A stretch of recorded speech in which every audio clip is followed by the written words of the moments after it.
வெற்றியின் சாவி அவங்க இங்க கொடுத்துட்டா இனிமேட்டு அவங்க கிரவுண்ட்ல வந்து மக்களை சந்திச்சு அந்த ஓட்டை வந்து நமக்கு வந்து கொண்டு வந்துடுவாங்க அப்படின்னு நம்ம நம்பலாம்.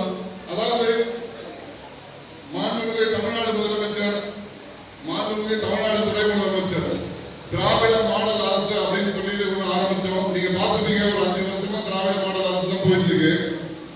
இன்னைக்கு வரக்கூடிய எலெக்ஷன்ல உங்களுடைய சிங்கப்பெண்ணோட ஒத்துழைப்பால 200 தொகுதியை வின் பண்ணி நம்ம ஜெயிச்சு இந்தியாவில் அனைத்து மாநிலமும் திரும்பி பார்க்கணும். எப்படி அவங்க 200 தொகுதியை ஜெயிச்சாங்க அப்படின்னு அப்ப யோசிப்பாங்க.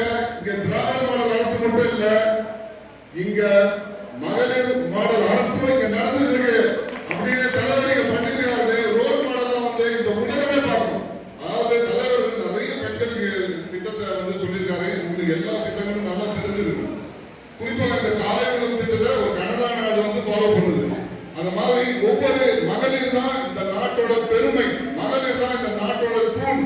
மகளிர் ஓடி ஓடியது இல்ல, மகளிர் வந்து சீரியல் பார்க்கறது இல்ல, சீரியஸான ஒரு கேரக்டர் அப்படின்னு நம்ம ப்ரூவ் பண்ண வேண்டிய நேரம் இது. அதனால இப்போ நீங்க கிடைக்கக்கூடிய இந்த வாய்ப்பை நீங்க நல்லா பயன்படுத்திக்கணும். சூப்பரான வாய்ப்பு. இப்போ உங்க அக்கௌண்ட்ல மாசம் மாசம் ஒரு ஃபண்ட் வருது. இதையே இன்னும் மே மாசத்துக்கு அப்புறம் பாத்தீங்கன்னா எல்லா மகளிரும் இவங்க அவங்க அப்படிலாம் கிடையாது. வரக்கூடிய அத்தனை மகளிருக்கும் 2000 பரிசு தொகைகள் கொடுக்க போறாங்க. இது மட்டும் இல்ல, நீங்க இந்த 5 வருஷத்துல பாத்தீங்கன்னா ஏகப்பட்ட நலத்திட்டங்கள்.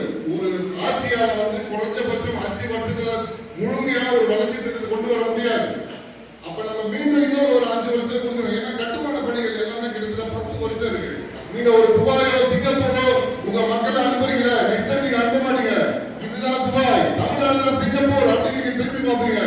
அதுக்கு காரணம் நம்ம மாண்புமிகு தமிழ்நாடு முதலமைச்சர் பின்னாடி இருக்கக்கூடிய மிகப்பெரிய இந்த ஸ்டாலின் மகளிர் படை அப்படிங்கிறத நீங்க ப்ரூவ் பண்ணி காமிக்க வேண்டிய நேரம். சோ கண்டிப்பா நீங்க பண்ணுவீங்க நம்புறோம். நீங்க இறங்கி களத்துல போய் மக்கள் அது ஒண்ணுதான் நம்ம பண்ண வேண்டியது என்ன